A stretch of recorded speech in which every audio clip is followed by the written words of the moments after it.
Hello and welcome to a new video, and today we're in a new background, different environment, different subject matter, well, same subject matter, bodybuilding, but slightly different atmosphere. It's a bit of a deep dive into my history and a bit more about me and a lot more personal. So it's been something I've wanted to address and something I've wanted to chat about for ages, but I've struggled to come up with the words to kind of talk about it. So I actually wrote everything down. So I'm going to be referring to this a lot because I just had to put my thoughts down so that I don't end up talking for miles and miles and miles. And also because this is actually a really personal subject matter and something that I don't know, it's taken me a lot of courage to really express, because I don't want to come across as like this pity party. I don't want people to feel sorry for me, but I do want people to understand why the reason that I love bodybuilding so much. And if you're going through something similar, maybe it will give you courage or you can relate to it or anything like that. But it's kind of like my reasoning for getting into bodybuilding and how I came about it. And a lot of people think that bodybuilding came about because I had cancer, and it's a very small element of my story, but it's the one that most people know about. But the real story is actually something completely different and something that I've actually never really addressed, or at least not in full detail and full depth. And again, like, this isn't a pity story, but this is the reason that I have become the person that I've become, and why I love bodybuilding so much and the fitness industry, because in many ways it saved me. So forgive me if this takes a bit of time for me to get across, but I hope you stick with me for the entire story and get to know me a bit better. And that being said, I think the first thing to do is explain a bit more about me. So I'm very shy. I'm very introverted. Um, like, I love structure. I love sticking to routines. Like, every single day is the same for me. I get up at the same time. I do the same things every single day. I eat the same things. Like, I'm very structure orientated, which is funny because I'm artistically inclined rather than analytical. I think most people don't associate people who are artistic with structure, but I'm very, very, very structure orientated. Like, I hate change. I need to know what's happening. I need to know what's going on. So that is a very, very big part of my personality. And another very big part of my personality is the fact that I suck at people. I am not a people person. And unless you are straight up telling me exactly what your intentions are, I don't get it. It flies right past me. Like, if someone's interested in me, unless you literally straight up say, hey, I'm interested in you, I won't get it. And so I grew up with very few friends, and I didn't have any boyfriends, in high school or anything, or primary school or anything like that, because unless someone said, hey, let's go on a date, I wouldn't get that you're interested in me. And so after high school, the first person that shows interest in me, I ended up dating. I started dating this guy, but not exclusively, or at least not exclusively on my side. So he was still dating other people, whilst I was really, really exclusively, overwhelmingly um, adored towards him, attached towards him. And truth be told, I'm not too sure it was love that I felt for him or a fear of rejection at any point. Like, I don't know if I ever actually loved him so much as I feared losing him and feared the fact that he might be the only person that I would ever find. Um, and I think that came down to the fact that I didn't notice if people ever liked me or anything like that. So for me, it was like, okay, I would do anything that this person needed. I was always there for him, and he became my world. And I would happily do anything for him because he was my world. And again, I don't know if that was because I loved him or if that was because I feared losing him. But whatever the case is, and this is ownership on me, that is my fault and my error, is that I was willing to do whatever it took to make him happy and be his whatever he needed. So if he needed me to drive him for 2 to 3 hours and then sit outside in my car for 5 hours and then drive him home in my car because he didn't have a car and he didn't have a license, and I was happy to, take my day out to do that for him, I would. And I did that almost every single day. I would drive him around, wait outside for him when he went to see his family or his mother, and then I would drive him home. And that was kind of the relationship that we had. And I remember one time my mom fell and broke her arm, and he messaged me and he was like, "Hey, I need you to drive me somewhere." And I was like, "Okay, see ya, mom. I'm gonna go take care of this guy and drive him around all day." And that was the relationship we had. And again, I don't know if it was love so much as fear, but that was the relationship that we had. And I'm gonna cut. So in 2012, I was going through a whole lot of health issues. I had to have a number of surgeries for cervical cancer, and I was getting sicker and sicker, but I wasn't living with my boyfriend at the time. So I was always with him when I could be with him, but he obviously had multiple other girlfriends to kind of funnel his needs if I was sick or out of the picture. And I never actually fully mentioned to him what I was going through. I think because, again, I didn't want to seem weak or that I wasn't able to cater for all his needs. So I never really delved into my health issues with him. But we were on and off, or should I say, I was always on, but he was on and off with me, whilst I was dealing with all this health issues and the cervical cancer. And then in 2013, towards the end of 2013, he said to me that he wanted to become more exclusive. And he wanted to only date me because he wanted to prove he loved me, because I wasn't happy in the relationship. And he knew it, that, like, the other girls upset me. So he's like, no, no, no. He wants to prove that he can be monogamous and he would love me and only me. And I said to him, okay, well, I want to prove that I can be good, and I wanted to get healthy. And so the beginning of 2014, I weighed 39 kilograms. So I was severely underweight as a result of all the cancer and all the issues. And I think mentally also, I wasn't in a good place. And I just wanted to get healthy. And he was all for it. He said, no, he would join me in the health bandwagon, and he would build a little home gym so that I could train from home and I wouldn't need to leave home in order to get healthy and in order to reach my goals, whatever they may be. And ironically, at the same time of me saying I wanted to get healthy, we went out and we met a girl who was actually competing in bodybuilding. And I was fascinated by this idea that girls could be strong and muscular, and they would get on stage and show off all their muscles. And for me, it was kind of like this intriguing life that I'd never heard of, and it really fascinated me. And so I set my goals on not getting on stage, but just getting healthy. And I went wrong about it a lot of the wrong ways in terms of the diet aspects, because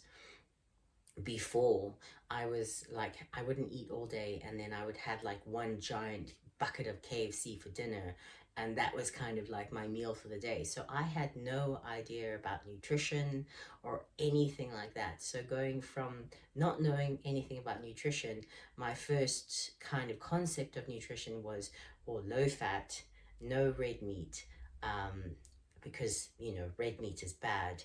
And so my diet consisted of like eggs and fruit and vegetables and whey protein shakes. I had lots of whey protein shakes because, you know, whey protein shakes are healthy. So I had like 5 of them a day, and that was like most of my meals.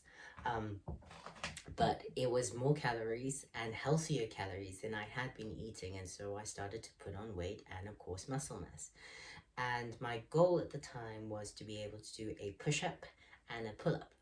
And I gave myself, I didn't have expectations. So I was like, no, I'll just keep on working until I get to them. And my ex was fully supportive. You know, he's like, you know, you can train for 30 to 40 minutes, you know, 4 days a week. And he would happily support me and, you know, join me in the gym. He didn't join me in the gym much. And so that was actually a blessing in disguise, because suddenly I had 30 to 40 minutes a few days a week that was entirely for me. You know, instead of devoting any time to him or running around for him, that was mine. That was all mine. Like, that was my time. I could do whatever I wanted. Well, I wanted to train. And so this 30 to 40 minutes, 4 days a week became so exhilarating. I found happiness in those 30 to 4 minutes, and I was making progress, and I was working towards that push-up and a pull-up, and then I hit the pull-up, and it excited me, and it kind of gave me this reaffirmation that I could be doing good at something. You know, I wasn't just the chauffeur, and I wasn't just the housekeeper. I could achieve something. And then I started getting abs, you know, the little skinny abs. And again, it reaffirmed that I could do something. I was good at something. And so, you know, like, I became addicted to this little bit of happiness, that little bit of like selfishness that I could do only for me. And it was 30 to 40 minutes, and then that 40 minutes became 50 minutes, and the 50 minutes became an hour. And my ex hated that. My ex did not like the fact that I was training more and more and more, and he wanted me to cut it right back down. You know, 40 minutes, 3 to 4 days a week, that was all I was allowed, and I defied him. And I think that was the first moment of defiance in our entire relationship. And it wasn't the last moment of defiance, but it was certainly the first. And it was the first moment of courage I had in doing something entirely for me in years. And I hadn't realized at the time that that would be my first step towards freedom, but it was with the bodybuilding and the physique that I was building. And it wasn't so much that I was changing my physique so much as I was getting stronger, and I was seeing that I could do things. Like, I didn't have to rely on someone else. I could do everything. You know, it was something entirely for me that I was good at. And I think that gave me a little bit of confidence. And so I was training more. I was spending more time on myself, being more selfish. He would monitor all my social media, and he wanted to do YouTube videos with me. But obviously he was the main focus point in the YouTube videos, and he would talk the majority of the times, and then I would just, you know, be there. And I remember one video we were filming, and he would yell at me because I wasn't talking, and then we'd cut and we'd start again, and then I'd say a few words and he would talk over me, and then I would sit there quietly, and then he would cut, and then he would start yelling at me because I wasn't talking. So that was kind of the way we were. He always talked for me. He was always my voice. But the bodybuilding was my expression without having to say anything.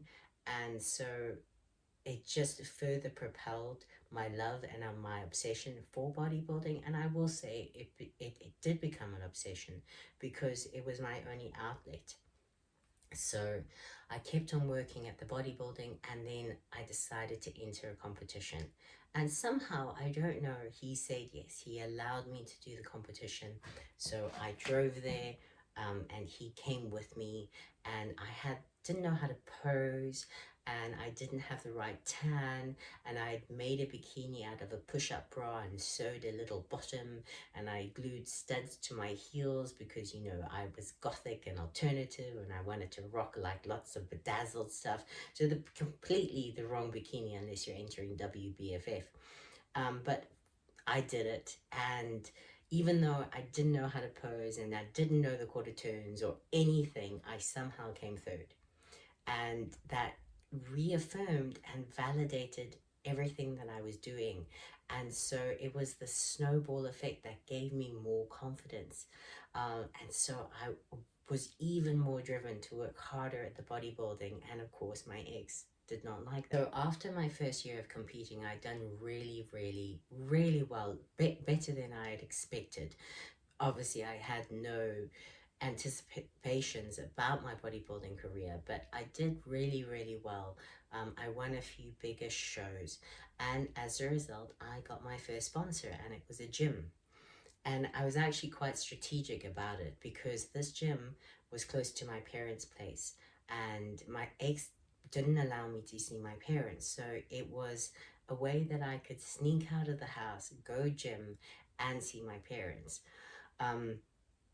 But it wasn't an easy situation because he was rubbing off on me and making me more negative. And the truth is, it was an odd situation because even though the bodybuilding was giving me more confidence, my lights seemed dimmed, if you know what I mean. Like, I couldn't express myself. My personality wasn't there 100% because I was constantly under his control, and he didn't like the fact that I was leaving the house for gym. So he ordered all these gym equipment for legs, you know, like he ordered a leg press, which was also a hack squat, and a leg extension machine.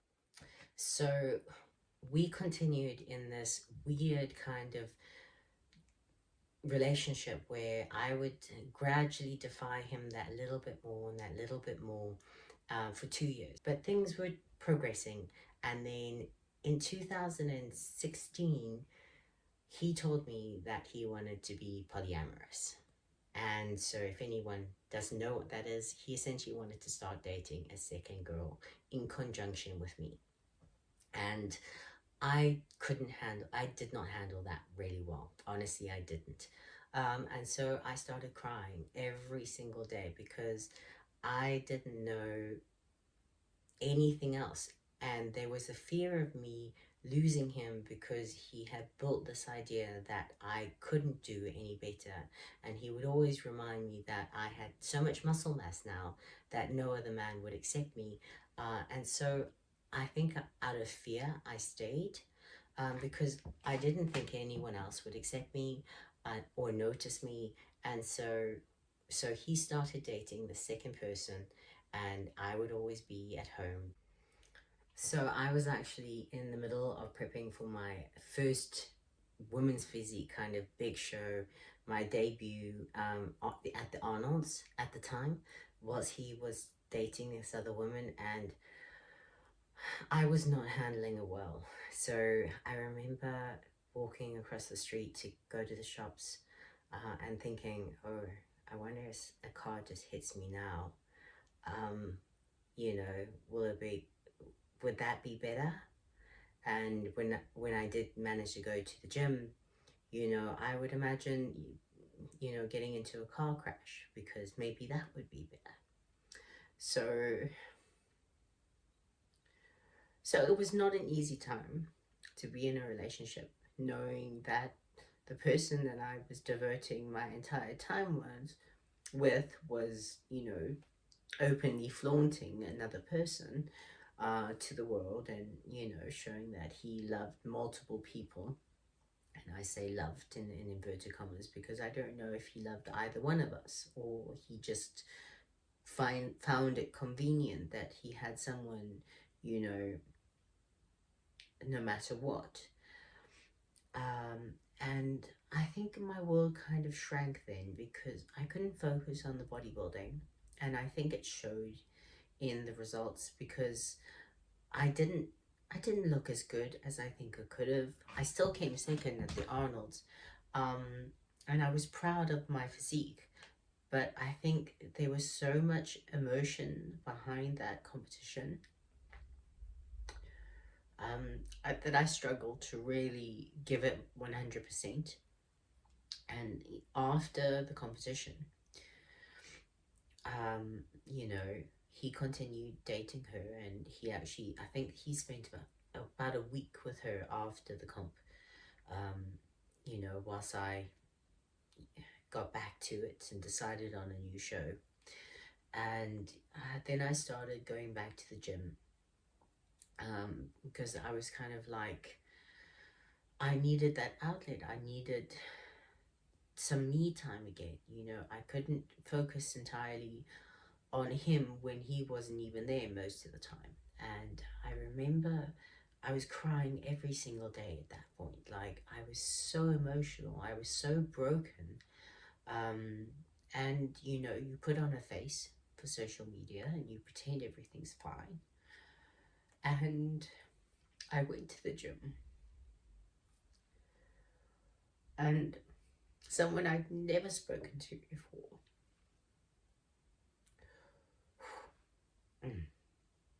he turned around and he said to me, "Are you okay?" And I think at that moment, literally that moment, something dawned at me, and I was like, hang on. He noticed, this complete stranger who I've never spoken to, noticed my pain. And it sounds stupid that someone noticing and asking if I'm okay, a question I hadn't heard in years. I hadn't heard, "Are you okay?" in forever, because I was never asked if you're okay or if you're happy. I was just expected to kind of get on.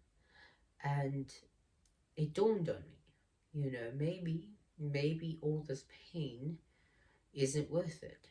Maybe the fear of being alone isn't worth it. Maybe being alone is better than the situation I'm currently in. And so I went back home and he was there. And he had just finished with his girlfriend, and he walked over and he wanted to give me a hug.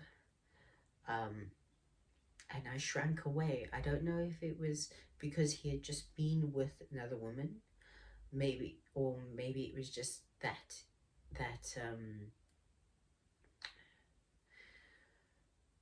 I just didn't want him to touch me. I don't know. It was literally like a light switch, and he knew it. He knew it. And he literally turned to me and he says, "You don't want me to touch you?" And I said, "No." And he kicked me out. At that very moment, he kicked me out. And he said, "You can leave." So I took what I could and I left, and I had nothing. So I moved back in with my parents, and that was the end of our relationship. I never heard from him again. I couldn't get any of my belongings that I had left behind. And that was the moment of freedom. And so that's probably why I love bodybuilding as much as I do, because it gave me courage. You know, a lot of the time, it gives that physical strength. That physical strength is actually translated into mental strength.